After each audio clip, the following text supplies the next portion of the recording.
Welcome to On the X and another episode of Mind Matters, our series focused on the mental health and fitness side of human performance.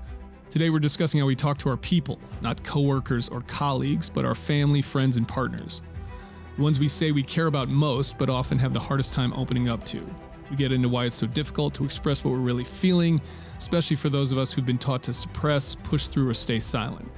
We also explore what to do if you feel like you don't have that trusted circle, how to begin building one, and how to know when you found it. So here we go with Mind Matters on the X.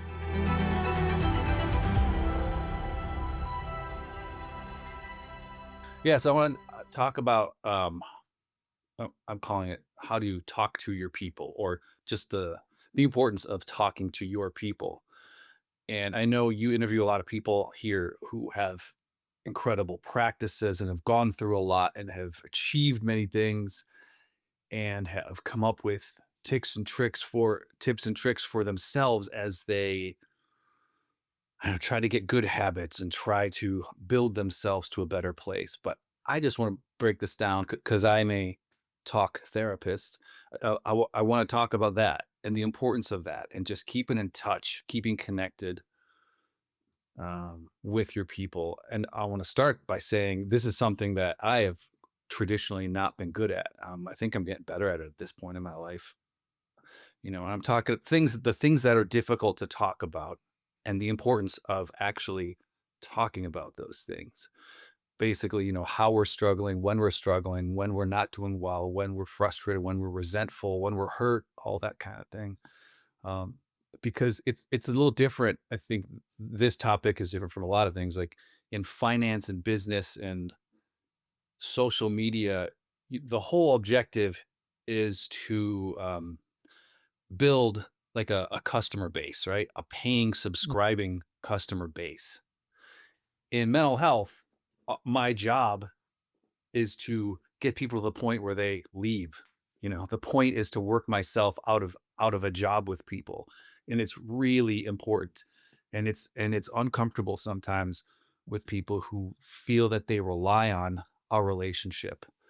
Um, but the best thing I can do for people oftentimes is help them go back to their partner, spouse, family members, whether that could be like siblings, that could be parents, it could be kids too, it could be neighbors, could be coworkers, and keep these healthy discussions about how we're doing going. And it's a hard thing to do, I think, especially for men, for a lot of women too, but especially for men, this is an important topic. And a lot of men live with women, so maybe this is an important topic for all of us, no matter who we are.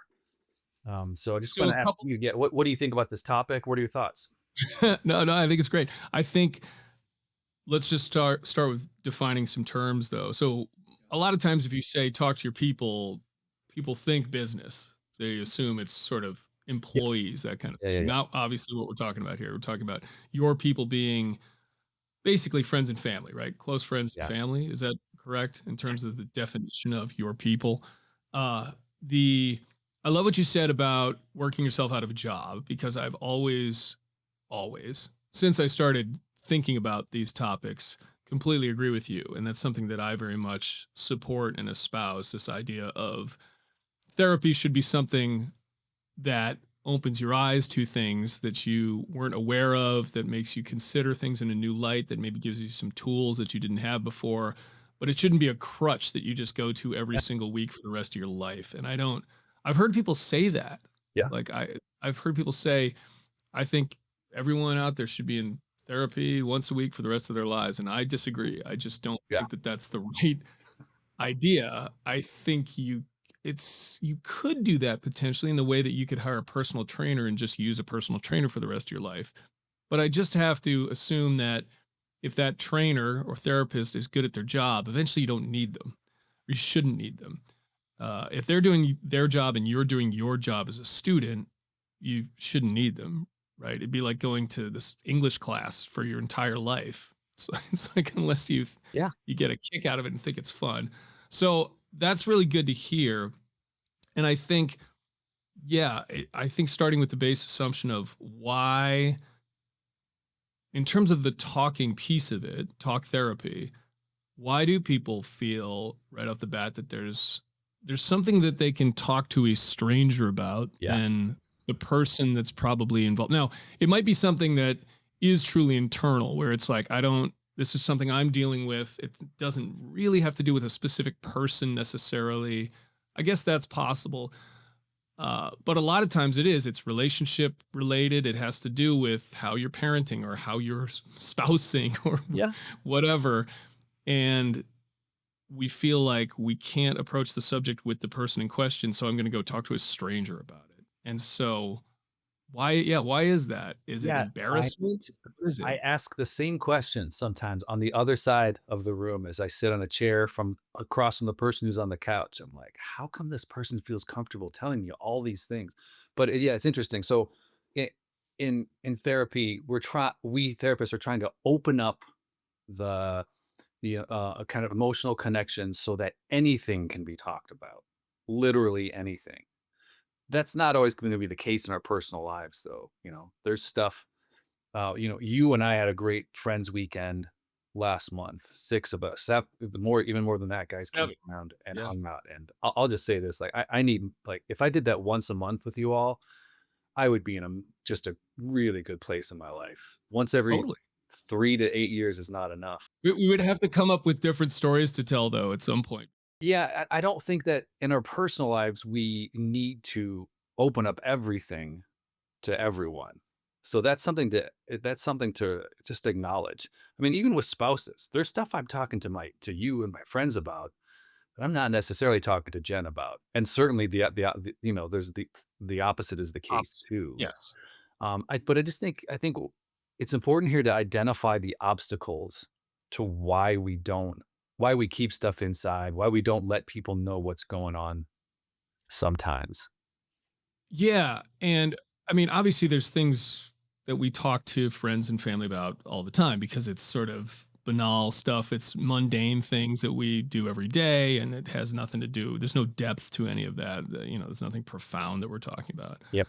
But as you kind of get deeper and deeper into the emotional layers and rumination about things, that tends to be, I think, where the sticking points are, right? So where does it get? I guess what are those things specifically, right? Are there like categories of things, right? Like, is it, when you talk about frustrations or something, or failures you feel like you have, or something you wish was part of the relationship, it isn't, right? Like, are there kind of, yeah, categories or buckets of information or types of. I don't know how to define that or that we need to. I think that's up to every person. But Mhm. I think it's good to identify. I'm kind of going to take it a different direction. Just identify the stigmas around sharing. And I use Okay. I think that word sharing is often it's a good word that is maybe not talked about in a lot of our homes growing up and culture enough and society enough. And it's certainly talked about in therapy offices. Like that's what's going on. I'm trying to invite someone to share. There is nothing I can do to solve their problems.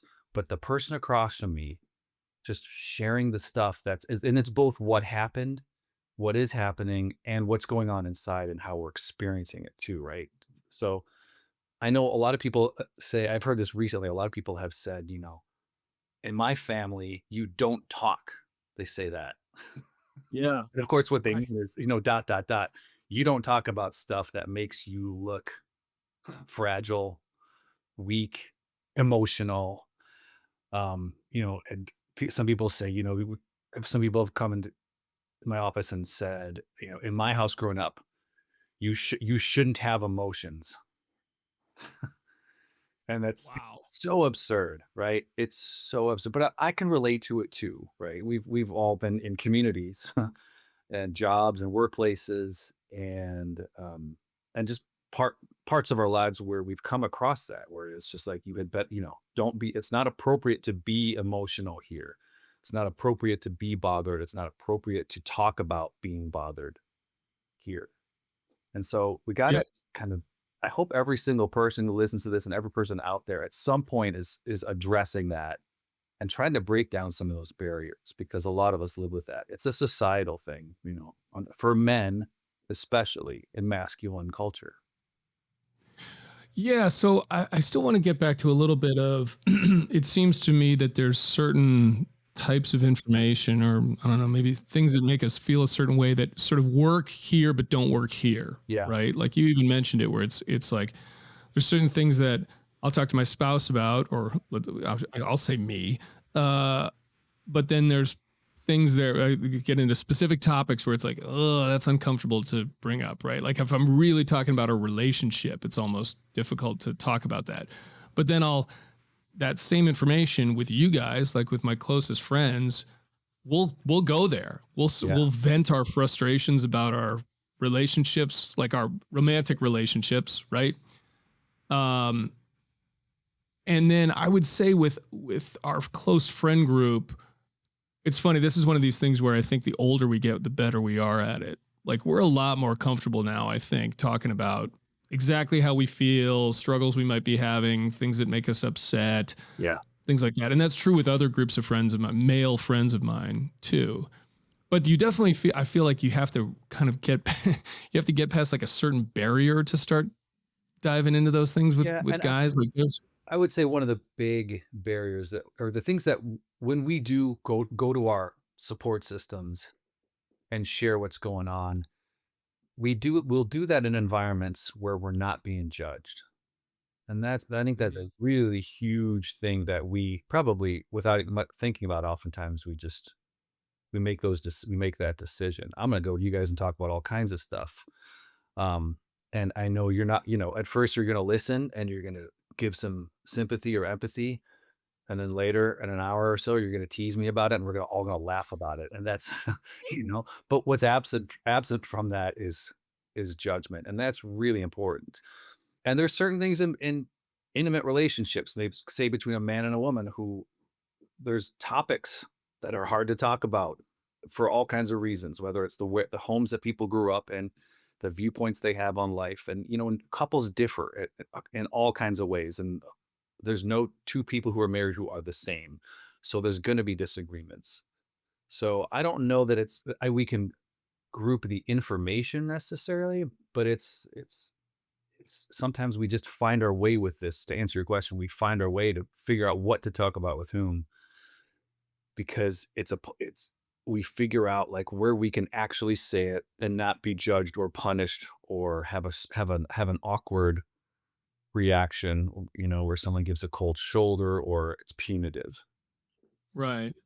I do feel like the probably the number one place though where there is a hesitancy. It's actually interesting. It seems sort of like it would be the opposite, but with our kind of romantic partner, whatever that looks like for people, Yeah. that seems to be the place where you might have the most discomfort expressing how you actually feel about the relationship Yes. itself, right? Yes. Um, I think for many of us, it's not true for all of us.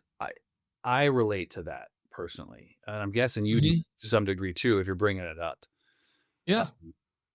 Yeah, it's just sometimes I think one thing to point out too is that, when we do share, the importance of sharing and connecting with people. Um, we don't have to put up this expectation that people will understand.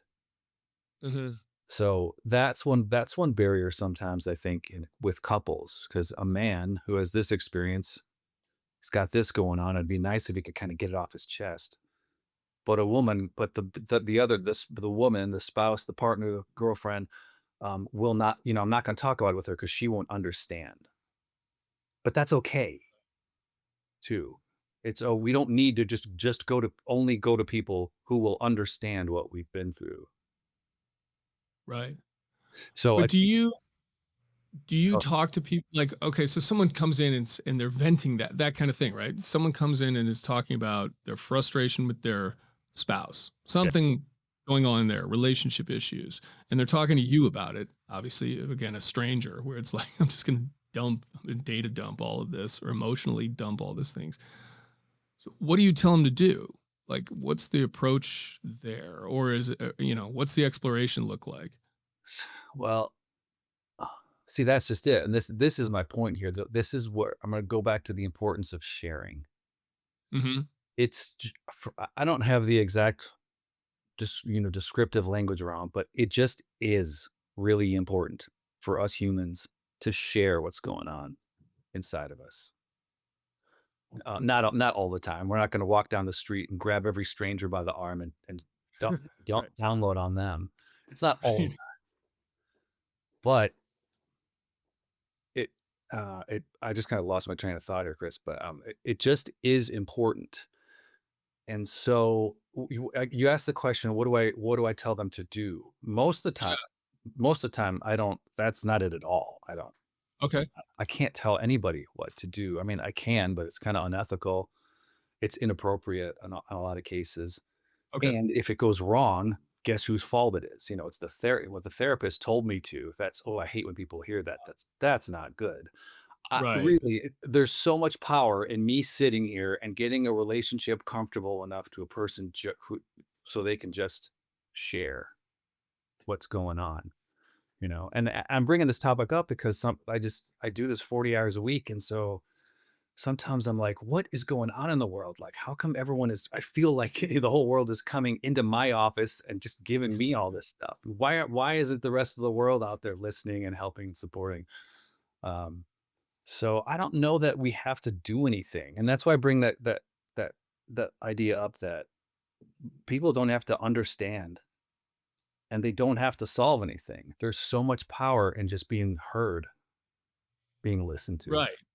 Right, but some people, that's the problem, is that they're just uncomfortable doing it, right? They'll Yes. come to, I would imagine it's somebody sitting across from you. I mean, I could imagine myself being in this Yeah. situation and just saying, it's this about my relationship. It's really frustrating, and I just can't tell my wife this thing, Yeah. right? Like I want to say something, but I just can't get it out, kind of thing, right? Like that's what I would imagine it goes, and then I would also imagine that your next conversation or your next question would be why? Like, Yeah. why can't you Yes. say that? And Right. now we identify the obstacles, the barriers, the stigmas. Like, what are you afraid of? Like, if you did bring this up. And what is that for most people? Because I think a lot of people out there would think about that, and they would relate to that, right? They would sympathize or empathize with that sentiment. It might feel very familiar to them, but I think if you press them on why, they may have trouble articulating Yeah. And I that. think if we could answer that question, why do we not go there and bring it up? I think a huge portion of that answer is because we don't want to be judged. And we don't want to be emotionally judged. We don't want Uh-huh. our friends, our coworkers, certainly our partners to look at us and say, "Oh, you are less of a person, less of a man, less strong than I thought." Whatever, it's like rejection. Like, it's such a fear of rejection through judgment. It's a Yep. really, really powerful obstacle that a lot of us feel. And this goes back to a lot of like the homes we grew up in. If parents are coming down on kids for feeling a certain way in a certain circumstance, that can be really damaging to how and really affect us kids later on in life throughout the rest of our life, because we learn earlier on in our brain development stages it is, bad idea, poor performance, um, negative, and a lot of self criticism. If I am sad when when the dog runs away and we don't go look for it, I shouldn't feel Yeah. sad about that. So now we're getting into that. That's one example of kind of learning about emotional judgment. Unfortunately, Yeah. I've had to come to terms with this a little bit in my own life, and I've certainly had to have some yeah, challenging conversations with my own wife at times where I had to kind of like build up the courage to do it. Where I was like, this is a topic I want to approach, and I don't need to get into specifics here and kind of like divulge my interpersonal relationships on the internet. But where I had to spend a couple of, I don't even know, maybe days, maybe weeks, sort of thinking about how do I do this. yeah, And I don't know. I think the where I finally came to was, to your point, if I just kept it with I feel statements, basically. Here's the way I feel. That's hard for someone to come back and go, no, you don't. Or even judge you, right? Like how can I judge how somebody else feels about something, right? Yeah. Now, if they point the finger at me or something, then I think I might put up a wall or I might come back at them or something like that, right? But if someone's coming to me about anything really, and certainly about a relationship that we have, and just says, "This is the way I feel," it's hard not to listen to them and just kind of like take that on board. And certainly that was the way my wife took it too, and it wasn't bad. It wasn't like we weren't yelling at each other or anything like that. And I will say, having done that, I've probably done it a few times, but I can think of a recent time where I did that. It was very liberating and Yeah. cathartic for Yeah. me, where it was like, regardless of the outcome, it was just like, okay, that I'm not holding that in anymore, because that I know for me is the really detrimental kind of deleterious thing that can come from that, is just you like hold on to that and you like carry it around with you all the time, right? Yeah. And it's just like there's a catharsis that happens just from being open and honest about it, you Yeah, and know? I relate to you. I've done similar things the last, stages of my life too, where I had to get over my own stigmas and just say, I feel this way, and that has to be okay. I have to like, if I'm struggling with something or bothered by something, and then bringing it to her. I've gone through a similar thing, and then I think you just sort of expressed what I was trying to express. Is just, it feels good. It's just very relieving. It's cathartic. It's liberating Yeah. to share. And this is, I Yeah. just can't emphasize this enough with all the people who are listening out there. Like, we don't necessarily all need to be in therapist's office all the time. That's ridiculous. Completely I agree. hope all of us are working on relationships a little bit, and this is one, just for mental fitness, for our own health. We have to share some of these things. If we go our whole lives keeping things inside, it's more of that weight. I've heard you talk about, it's negative energy. It's heavy. We use words like, it's heavy. I'm carrying this burden. I've got this Right. weight on my shoulders. It's a real sort of abstract emotional thing. It's so, Yeah. but it's such a beautiful experience to be able to share with different people. So I think you're kind of, yeah, you're seeing the point I'm trying to make, which is hard to pin down as well. Yeah. Yeah. And I think for me, I don't know if I do this methodically. Like, I don't know if I've actually codified this, but I would think in terms of getting there, the steps that I think can be helpful is one, really clarify. Like, if you're working through sort of feelings like that, sometimes it can be hard to, again, articulate them exactly, or really sort of like get specific about it. Right. So, doing that on your own. It's like maybe journal it out, like really write down, like get detail, get granular on it, right? And like going back to Lisa Feldman Barrett, who I talked about with how emotions are made, she talks about that, like your emotional intelligence or just your ability to process things. Some of that relies on your ability to get granular on the feelings themselves, like exactly what are you feeling, like get Yeah. the more specific you can get, the better off that's it's going to help you in the long run. Like that's just going to make it the process easier. And then I think what we do with kind of our tight friend groups too is sometimes that's a good way to sort of field it a little bit, like work through it in a, to your point, like a judgment free like zone where, and this is why I think having a close group of, I would say usually sort of same sex friends, doesn't have to be necessarily, Yeah. but that's certainly the case in Mike, where it's like, okay, I'm real clear on the way I feel about this thing that I'm trying to work through. I'm going to sort of, and I need to have this conversation with the person in question, but I'm going to like test drive it or like Yeah. kind of bounce it off my informal therapists, which are my really close friends, right? Like, and kind of get their take on it. Like, oh yeah, you're thinking this or whatever. Like that can kind of help you work through it. And then, final stage is sort of go at the person themselves, go at them. You know what I mean? Like have the conversation with them.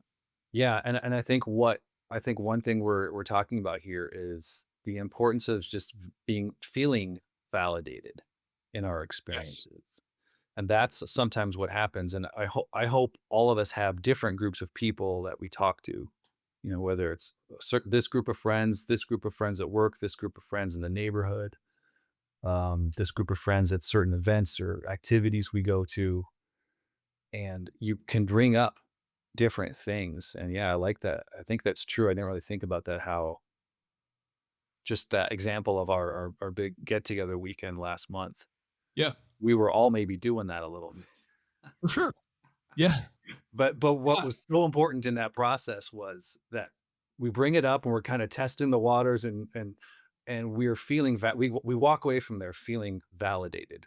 Like, it's okay that I feel this stuff. This is real. This is actually, this is me. This is not some version of me that's inappropriate. This is not, I'm not wrong for yep, experiencing these things. And of course, you and I are talking about this very freely, but this is a really difficult thing for a lot of people to do. sure. Yeah, Validation, um, understanding our fear of judgment and rejection. It's yeah. this is a couple layers down, these topics we're talking about. I think too, the thing that's nice about something like that dude's weekend we did or whatever, is it all happens organically on our own terms too. It's not okay. We got an hour. Sit down across from one another. Like let's talk about your feelings. It just kind of comes up Yeah. naturally within the course of conversation over the whatever it is. And there's no agenda. It's not okay. Today at 6 p.m. I'm going to bring up my feelings and talk about this or whatever. It sort of just flows into the conversation. I also feel like this is something I talk about this a lot, but the face to face interaction with people, I just feel is so important. And the example I'll give here is so I did like a men's retreat, gosh, a year, probably almost close to 2 years ago at this point, year and a half ago. And specifically men, it's a lot about sort of getting into your feelings and getting into your body and getting into your emotions and things like that. And there's now kind of this master group on after the retreat, you have like a little WhatsApp group of the guys that were at the retreat. Yeah. And then they created sort of a master group. Anybody that's been on one of these retreats is in this like big WhatsApp group. And all these guys are sort of like looking for spirituality and trying to find themselves and that kind of stuff, which is all great. But I just don't think it's a substitute for like real people that you're face to face with. Yes. And it's one thing if like you and I have been friends for well over 30 years at this point and our group of friends, that's when like we spent a lot of time face to face, like went Yes. through formative years together and can kind of go back into that. But meeting a bunch of people online, some of whom I spent 5 days with in person, most of whom I don't know at all, trying to work through this stuff, like to me, that's less than ideal. And it's much more important. And my point with that is like people try and look for these groups now that are sort of like that. They're virtual. It's like, I'm going to get this support network online and we're all going to meet on Zoom and everything. And Yeah. okay, better than nothing for sure. But it's like go out in your community and find a group of people with some kind of shared interest that's built around something like that that you actually can then meet with. And so the example I always use is I've got this kind of group of buddies now. We're all basically CrossFitters. That's our shared connection. And it's not every week, but every other week or so, they all come over to my house and we go to the spa and the spa. We have like a community center that's got a hot Yeah. tub and a sauna, and then we watch the NFL. And it's like, and there's usually no booze either. Like we're not drinking or anything like that. It's just that. And that is again, it's like you feel like you talk about nothing, but you might actually be talking about something with that Yeah. stuff. There might Again, be a with no lot. agenda. It's not okay. Now they're coming over and I got to unload my feelings and everything, but Yeah. it can just kind of go there on its own. And I think there's there's a lot of therapeutic effect just from that, just from like kind of random bullshit where it just gets kind of woven into the conversation on its own. And you Yeah. can't get that with a, okay, 1 hour Zoom call on Sunday to talk about our feelings kind of thing. I just don't think. I agree. That would feel kind of forced to me Right. too. But, Yes. you know, I'm guessing all the groups you've talked about, you mentioned our friend group with this other people that you interact with. I'm guessing you've had some shared experience Yeah. with these people, right? And that's of Yes. course important too. I hear a lot of people, um, and I think we all expressed this. Gosh, when we met up too. You and I are 50 years old, and Don't it's remind me. but I hear this a lot from other people too, in all ages, 30s, 40s, 50s, 60s, 70s. A lot of people say it's hard to make friends, and I agree. I experience that too. It's hard to make new Yes. friends. Yes. I think to have friends and close people that we can connect with and share with, I think we have to have some kind of shared experience first that Yep. really helps, you know. If we all just if like, okay, there's going to be a meetup and we're going to show up at this corporate office and we're all going to stand in line and look at each other, and then now this is your new friend group. You know, people are going to dress up and show themselves, and some are going to wear a suit and everyone's going to check their hair, and you know, we're going to maybe like work out for a couple weeks before it happens. Like, that's not showing ourselves and sharing. Like, that's not a place for vulnerability to happen, for where anyone's going to start like feeling Yep. comfortable. That's and so we have to go through things together where people see us going through things and maybe see us not at our best and see us struggle a little bit. That's kind of when we are really showing ourselves. Um, Totally. And and that besides, that like, go ahead. go ahead. No, keep going. Sorry, I cut you off.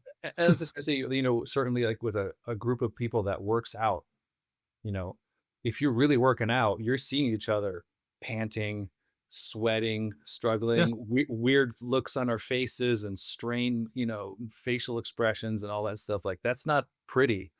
So that's a play. I think just doing that kind of thing, um, it it just sort of facilitates comfort, which is the opposite of a lot of things that society shows you. You have to show yourself and you have to present yourself and you have to always look this way and come across this way.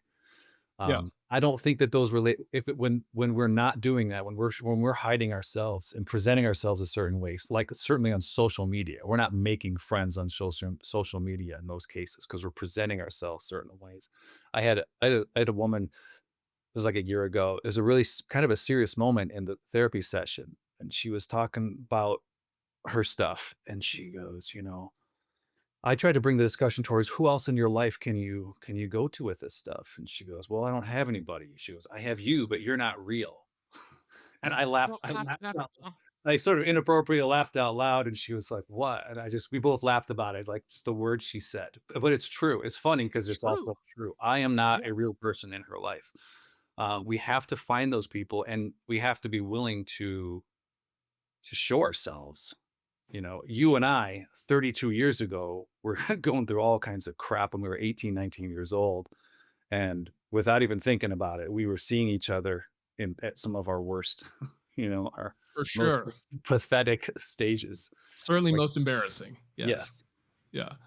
Yeah. Yeah, and here's the thing with that. I think the older we get, if we move out of town, right? We're not living in the same town we grew up in with everybody else, or with all the people we went to college with, or something like that, which usually isn't the case for most people. You move somewhere and you don't know anybody, and the point is like, yeah, make friends. And it's not like, I mean, in kindergarten, kids would just walk up to each other like, "Hey, want to be my friend?" Right? And it's like we Yeah. don't do that as adults, generally speaking, nor really should we. I mean, when it's like, I'm going to go find friends, what are you going to go do? Sit at a coffee shop and just, hey, want to be, sit down with somebody? Hey, want to be my friend?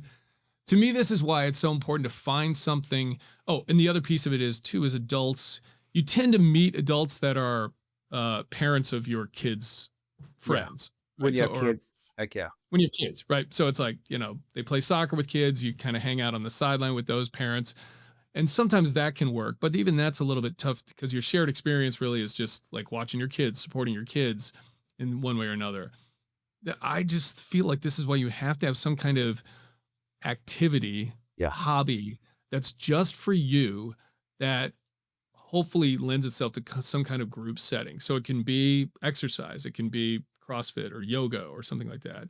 It could be like a music thing potentially, right? Like they've got like an open, not open mic, but like a jam session thing Yeah. here at the school where it's like, hey, I just show up for that. And it's like share people that play musical instruments together. It could be Brazilian Jiu Jitsu, which is also fitness, I guess, but it's a Yeah. skill, right? Like there's a lot of people who get into that. And I think the skill itself is great, but I think it's honestly, they find a community Yep. of some people where it's like, okay, now we can hang out. Um, and you might have to get kind of creative on it too. I don't know, whatever else is out there. Hunting is another one here where, guys go hunting together. You can get into that. And so I just think if you don't have a hobby of some sort that falls into that category, you need to find one. I agree. Like That fix that is that's the way in. to relationships Yes, oftentimes. And around here, I've met with people recently. I my life's kind of busy with family and job and my own activities, but I meet of with a lot of course. people who are. One woman told me she goes to a pottery throwing, like the pottery wheel, for the first Yeah, time. Like she's kind of been isolating for a couple years now, and it's got a lot of really just kind of awful stuff happen in her life. And she just recently went to this I think you call it pottery throwing, and she goes, yeah, and I yeah, made a friend, and this she made a friend who is she's like 33, and she made a friend who's 21 years old. She goes, "It's kind of weird, but we're texting and like we can do this thing together." And I was like, "Thank yeah, God you're doing that. That's awesome." There's people out here who do walking groups. There's people who do there's one young woman, 24, 25 years old, who's it's not Meetup, but it's something like that. It's where it's a website they go on where you it's like you pay $15 a month or something, but it's people just meet up in different places and do these light activities. And she's making friends like for the first time in a couple years. yeah, So, exactly. man, if anybody's listening out there and you get that you have that feeling like I don't have enough people in my life. I don't feel connected. I feel, alone, lonely. The steps have to be taken to get out. You have to get out the door and you have to get with some people and start it. And they don't have to be your best friends right away, but you have to en- engage the activity, get into a space with people. But then maybe also it helps for a lot of us to work through some of these things like why am I feeling nervous, what are we nervous about? Well, I don't want people to judge me. I don't want to let them know that this is going on with me. You don't have to do everything right away, but start working through that those insecurities, those things that help that cause us to go inward and hide. Yeah. Yeah. And I guess my overall point with that is I think potentially the thinking is out of order where it's like people are like, I need to find some friends. And it's like, Yeah, well, find a hobby first, right? Like maybe. that's the kind of a Yeah. hack, I would say almost. It's like find that. That's the way you'll kind of go in the back door of Yeah. friendship potentially, Yeah. so to speak. And I meet it with a lot of people who do have jobs and are out in the world to some degree, and they still feel like they don't have friends. So maybe that in that case, like you've already got people around you. Like, how are you? And they say, well, I just thinking about one guy who's an army combat veteran. He's like, I just, just small talk all day long.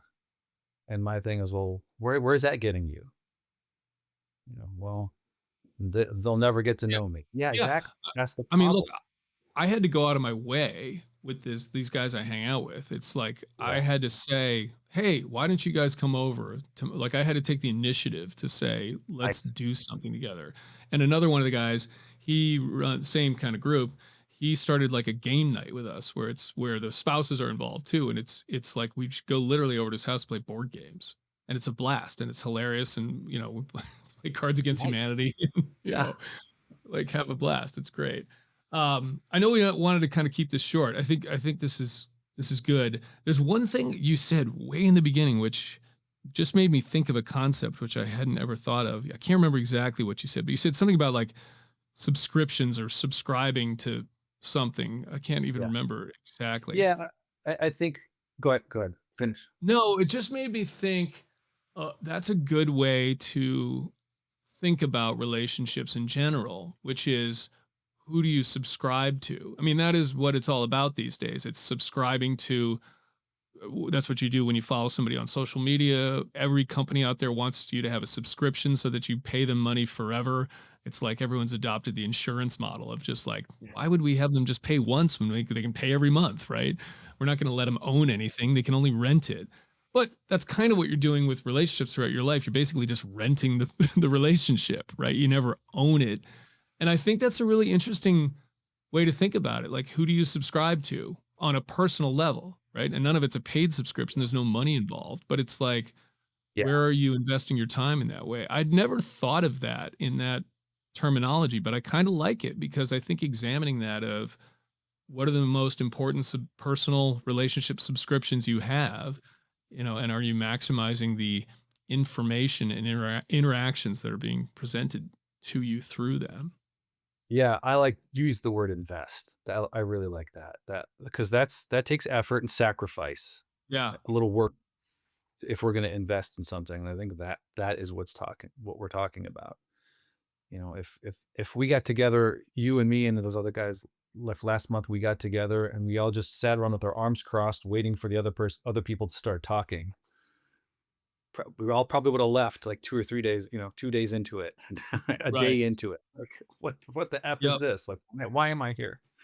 Yeah. Uh, but we all sort of slowly open up and share our stuff and get some stuff out. We a lot of laughter, but also some tough moments Yeah, totally. that I've Yeah. shared too. And that's, I Yeah. think, all of the you wrap all of that into and when you wrap all that into an interaction, like a meeting with somebody, with a friend, you come out of that feeling better. And once again, it's hard to define the stuff. We just feel relief. We feel connected. We don't feel as alone.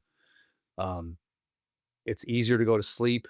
It's easier to wake up in the morning when we feel like that, when we're connected and we're understood or appreciated and we're validated. Life is Yeah. better for human beings.